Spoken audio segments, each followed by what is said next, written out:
Hello friends, welcome to ASR రుచులు. ASR రుచులలో ఈరోజు మనం చూడబోయే రెసిపీ వచ్చేసి చక్కెర పొంగలి అండి. మరి ఈ చక్కెర పొంగలిని తయారు చేయబోయే ముందు మీరెవరైనా మన వీడియోస్ని మొదటిసారి చూస్తున్నట్లయితే ఏఎస్ఆర్ రుచులని సబ్స్క్రైబ్ చేసుకొని పక్కనే ఉన్న బెల్ సింబల్ని యాక్టివేట్ చేసుకోండి. దీని తయారీ కోసం ముందుగా మనం పావు కప్పు పెసరపప్పుని తీసుకోవాలండి. ఇప్పుడు స్టవ్ని మనం మీడియం ఫ్లేమ్లో ఉంచుకొని వీటిని కొంచెం నిదానంగా అయినా సరే లైట్గా గోల్డెన్ బ్రౌన్ కలర్ వచ్చేంత వరకు ఫ్రై చేసుకోవాలి ఫ్రెండ్స్. చూసారు కదా, ఇక్కడ మనకి చక్కగా ఫ్రై అయిపోయి మంచి స్మెల్ వస్తూ ఉన్నాయన్నమాట. ఇలా ఉన్నప్పుడు మనం స్టవ్ ఆఫ్ చేసేసుకుంటే సరిపోతుంది. స్టవ్ ఆఫ్ చేసిన తర్వాత వీటిని 2-3 సార్లు ఈ విధంగా శుభ్రంగా వాష్ చేసుకొని తీసుకోవాలండి. ఇప్పుడు ఇందులోనే మనం 3/4 కప్పు రైస్ని యాడ్ చేసుకుందామండి. ఈ రైస్ని కూడా మనం ఒక 2 సార్లు వాష్ చేసుకొని తీసుకుందామండి. ఇక్కడ మనం టోటల్గా ఒక 1 కప్పు తీసుకున్నామండి.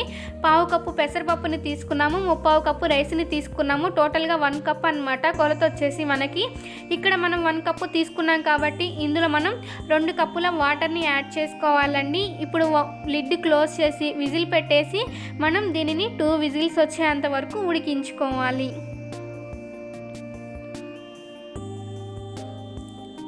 2 విజిల్స్ తర్వాత ప్రెషర్ని తీసేసి విజిల్ తీసి మూత తీసుకొని చూస్తే మనకి రైస్ అనేది చక్కగా పొడి పొడిగా ఉడికిపోయి ఉంటుందండి. దీనిని కొంచెం సేపు మనం పక్కన పెట్టేసుకుందాం. ఇప్పుడు మనం జాగరీ సిరప్ని ప్రిపేర్ చేసుకోవాలండి. దానికోసం మనం ఏ కప్పుతో అయితే రైస్ని తీసుకున్నామో అదే కప్పుతోటి 1.5 కప్పు బెల్లాన్ని యాడ్ చేసుకోవాలండి. ఇప్పుడు ఇందులోనే మనం ఒక 1/2 కప్పు వరకు వాటర్ని కూడా యాడ్ చేసుకోవాలన్నమాట. మనకి ఈ బెల్లం అనేది ఏం పాకం రావాల్సిన అవసరం లేదండి. జస్ట్ మనకి ఆ వాటర్లో మనకి ఈ బెల్లం అనేది మెల్ట్ అయితే సరిపోతుందన్నమాట.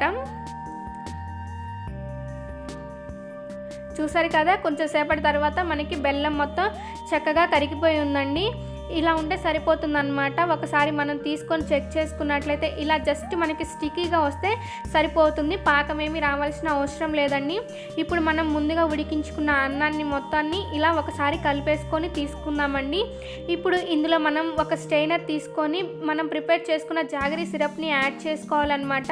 స్టెయినర్ సహాయంతో యాడ్ చేయడం వల్ల మనకి ఏమైనా నలకలు ఉంటే రాకుండా ఉంటాయండి.